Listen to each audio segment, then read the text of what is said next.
global mengenai sampah plastik merupakan suatu permasalahan yang klasik yang sering kita dengar, bahkan sering kita jumpai di lingkungan kita. Sampah yang semakin hari semakin bertambah menjadi kekhawatiran kita bersama. Gaya hidup modernitas membuat pengguna plastik semakin meningkat, tetapi tidak dibarengi dengan manajemen pengolahan sampah yang sesuai. Akibatnya, kondisi ini memperburuk jumlah sampah plastik di dunia. Sifat sampah plastik yang sulit terurai, proses pengolahan yang menimbulkan toksik dan bersifat karsinogenik, membuat permasalahan ini sangat serius yang berdampak langsung kepada kehidupan makhluk hidup dan harus serius ditangani. Indonesia sendiri merupakan penghasil sampah kedua terbesar di dunia. Menurut data informasi pengolahan sampah nasional dari Kementerian Lingkungan Hidup dan Kehutanan, Indonesia menghasilkan sampah 34,85 juta per ton untuk tahun 2022. Dari total tersebut, ada 12,13 juta ton sampah per tahunnya yang tidak bisa dikelola dengan baik. Yang kedua yaitu sumber pencemaran sampah plastik.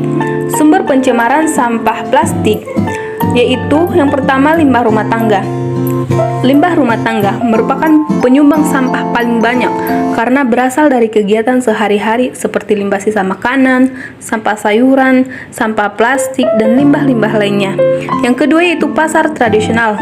Seperti halnya limbah rumah tangga, pasar tradisional juga menyumbang banyak sampah karena berasal dari kegiatan sehari-hari dan dilakukan secara berulang-ulang, seperti sampah anorganik dan juga organik.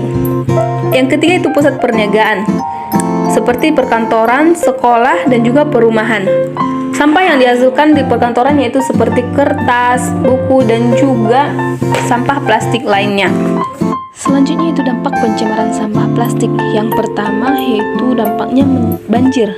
Maka semakin banyak sampah plastik yang menumpuk, yang berpotensi menyumbat saluran air. Dengan tidak lancarnya aliran air tersebut, maka akan sulit diserap oleh tanah atau mengalir secara lancar. Akibatnya air akan menggenang dan menyebabkan banjir. Hal ini bisa menyebabkan kerugian pada lingkungan dan juga manusia. Dampak yang kedua yaitu sampah plastik sangat sulit terurai. Butuh waktu lama untuk mengurai sampah plastik. Hal ini menimbulkan tertimbunnya banyak sampah dan dapat menimbulkan dampak negatif bagi lingkungan ataupun makhluk hidup di sekitarnya. Adapun dampak yang ketiga yaitu menimbulkan bau tidak sedap. Dengan banyaknya timbunan sampah di lingkungan, maka lingkungan tersebut akan menjadi kotor dan juga berbau. Bau yang tidak sedap ini menimbulkan polusi udara yang menyebabkan berbagai penyakit. Selanjutnya dampak yang keempat yaitu pemicu terjadinya kebakaran. Semakin banyaknya timbunan sampah plastik yang tidak dikelola dengan baik, maka berpotensi terjadinya kebakaran. Hal ini karena sampah plastik yang tidak diuraikan tadi atau tidak dikelola dengan baik tadi akan mudah terbakar ketika ada percikan api atau pembakaran di sekitarnya. Adapun solusi atau penanggulangan masalah sampah plastik, yang pertama, membawa kantong belanja sendiri. Cara ini cara yang paling mudah untuk mengurangi sampah pribadi. Yang kedua, membawa botol minum atau tumbler. Selain dari bentuk peduli lingkungan, membawa botol minum sendiri juga bisa menghemat uang. Yang ketiga, tidak menggunakan sedotan plastik, tetapi menggantinya dengan sedotan bambu atau sedotan kertas yang ramah lingkungan. Yang keempat, hindari membeli makanan dan minuman kemasan plastik. Jika memungkinkan, pilih produk yang dikemas dalam botol kaca ataupun daun.